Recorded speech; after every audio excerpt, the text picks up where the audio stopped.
If your WhatsApp calls aren't ringing when your phone is locked or not showing up on the screen, let's fix that.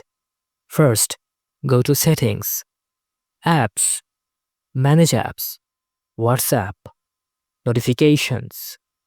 Make sure call notifications are allowed.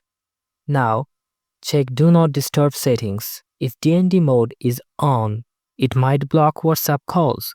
Swipe down the notification bar or go to Settings, Sound and Vibration. Do not disturb and turn it off. Next, make sure background data is enabled for WhatsApp. Head to Settings, Apps, Manage Apps, WhatsApp, Data Usage, and ensure background data are turned on. Also, disable any battery saving modes. These can restrict background activity.